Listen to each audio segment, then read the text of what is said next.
Sekarang kita masuk ke bagian JavaScript Object ya teman-teman. Kita mulai dari constructor sama prototype dulu. Yang pertama adalah constructor, atau bisa kita sebut sebagai fungsi constructor ya. Biasanya dibuat untuk kode yang sering digunakan berulang kali. Dan biasanya untuk constructor ini mungkin lebih diutamakan di level library atau modul. Karena jujur, aku sendiri pun nggak pernah pakai cara ini ya. Jadi sebetulnya JavaScript Object ini itu bagian dari JavaScript Object Oriented Programming, atau bisa kita sebut sebagai JSOOP lah. Tapi karena JavaScript untuk bagian OOP-nya nggak gitu populer ya, karena biasanya orang kalau mainan framework JavaScript pasti bilangnya selalu bikin komponen baru, dan komponen baru. Nggak ada yang namanya bikin kelas baru ataupun inheritance dari sebuah kelas. Jadi bisa dibilang mungkin kurang populer lah, khususnya untuk di Indonesia ya, berdasarkan pengalaman pribadi. Oleh karena itu di sini aku coba ambil yang bagian pentingnya aja, dan menurut aku ini yang paling penting, yaitu fungsi constructor. Di sini bisa kita lihat untuk contoh kodenya, dari baris 1 sampai baris 15 ya. Kalau teman-teman mau coba, gloat.io-nya ada di deskripsi, tinggal klik run, nanti bisa dilihat hasilnya. Pada dasarnya, fungsi constructor ketika dijalankan, meskipun di dalam fungsinya tidak ada deklarasi return sama sekali, dia otomatis akan mengembalikan sebuah objek. Yang itu berarti otomatis data mahasiswa di sini, variabel data mahasiswa ya yang dimaksud, ketika diisi hasil dari konstruktor mahasiswa lunas ini, maka otomatis variabel tersebut berisi objek. Di sini baru mungkin teman-teman mulai bertanya, apa bedanya objek yang dihasilkan dari konstruktor dengan objek yang biasa kita buat lewat variabel, seperti di video sebelumnya ya, yang bagian contoh-contoh tipe data di JavaScript. Kita bakal ke gloat.io dulu. Untuk sesi pembandingan ini juga ada ya di deskripsi, tinggal teman-teman cek aja. Nah, di sini teman-teman bisa lihat ya, di sini ada objek biasa ya via variabel, tidak menggunakan construct sama sekali. Kemudian di baris 15 ada konstruktor mahasiswa lunas ya. Jadi katakanlah di sini kita mau ngecek mahasiswa ini sudah bayaran lunas atau belum. Kita gunakan itu sebagai contoh kasusnya. Kita tinggal klik run ya. Perlu diingat juga di sini di baris 11 kita sudah melakukan pengecekan ya, yaitu type of. Kita print hasilnya, tipe dari variabelnya apa nih. Jadi di sini udah kita ketik type of data mahasiswa. Kemudian di sini juga kita udah ketik ya, type of data mahasiswa. Kemudian di sini juga udah ada set variabel, yang itu berarti setelah type of data mahasiswa yang menggunakan objek biasa lewat variabel, itu sudah tidak berlaku untuk baris 14 sampai 28. Kita lihat hasilnya, tadi udah klik run, hasil sama aja, yaitu dua-duanya objek. Dari segi tipe, mereka sama.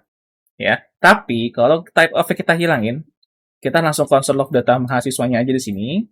Terus di atas juga ya. Kita klik run lagi.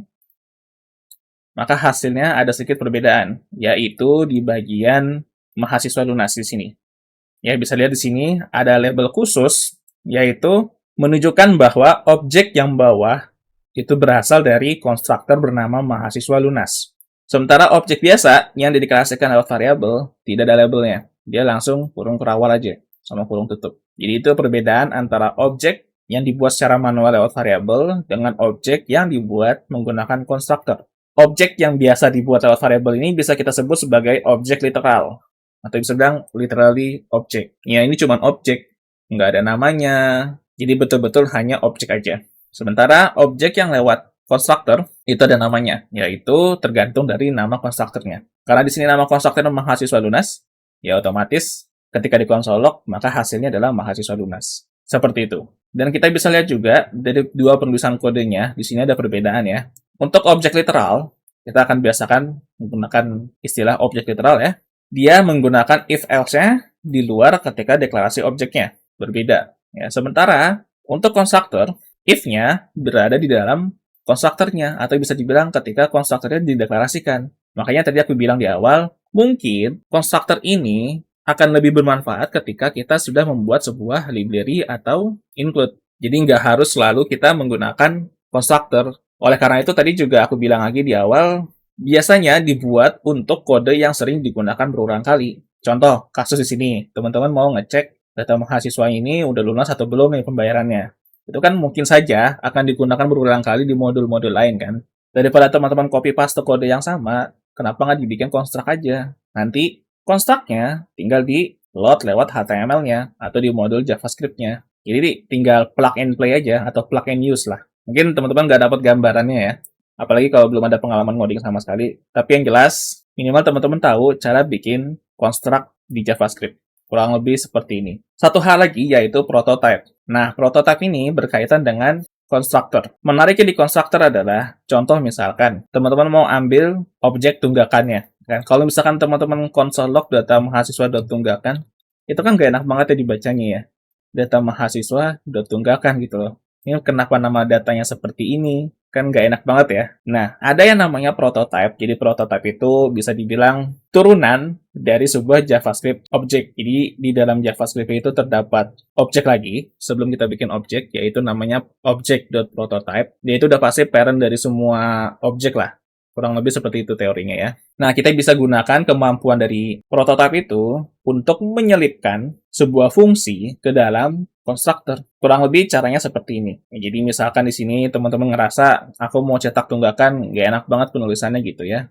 Jadi teman-teman tinggal buat aja mahasiswa dinas. Kita ketik dulu ya konstruktornya, kemudian titik, kemudian diketik prototype, kemudian baru tambahin is lunas misalnya. Atau enggak pakai bahasa Indonesia deh. Apakah sudah lunas? Ya, sama dengan kita masukin function di sini. Ya, kita bikin function, deklarasinya function biasa aja. Jadi secara nggak langsung kita nambahin satu data ke dalam konstruktor ini ya, yaitu apakah sudah lunas, dan apakah sudah lunas ini bersifat fungsi. Ini nanti harus dipanggil. Kita kasih di sini this.lunas. Jangan lupa dikasih return. Ya, jadi return this lunas. Kemudian di bawah ini kita hapus, kita ganti jadi mahasiswa lunas apakah sudah lunas. Tinggal kita run. Oh, ternyata ada error ya. Oh, sorry, seharusnya ini bukan mahasiswa lunas ya, tapi kan ini mahasiswa lunasnya sudah dideklarasikan di dalam data mahasiswa ya. Otomatis ini tinggal kita ganti jadi data mahasiswa ya. Sorry, aku lupa sintaknya karena jarang pakai nih. Tinggal kita klik run lagi. Otomatis dia bakal langsung ngeprint true ya. Karena kalau kita lihat logiknya di sini, kalau tunggakannya 0, maka lunasnya adalah true. Nah, ini jadi lebih enak kan dibacanya ya. Data mahasiswa dot apakah sudah lunas. Nah, lebih enak kan, lebih clear dibacanya. Jadi kurang lebih kegunaan prototype seperti itu ya. Salah satunya kita bisa menyelipkan fungsi ke dalam data construct-nya. Untuk informasi lebih lanjut tentang prototype, silakan teman-teman kunjungi dokumentasinya di YT School. Udah ada di deskripsi, tinggal teman-teman baca-baca lagi aja. Jadi itu dulu untuk JavaScript Object ya.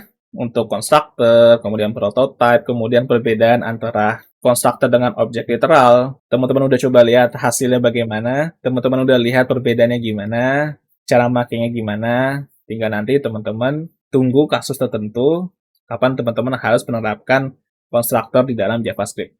Kita bakal lanjut lagi ke bagian JavaScript asing 1 ya, di video selanjutnya.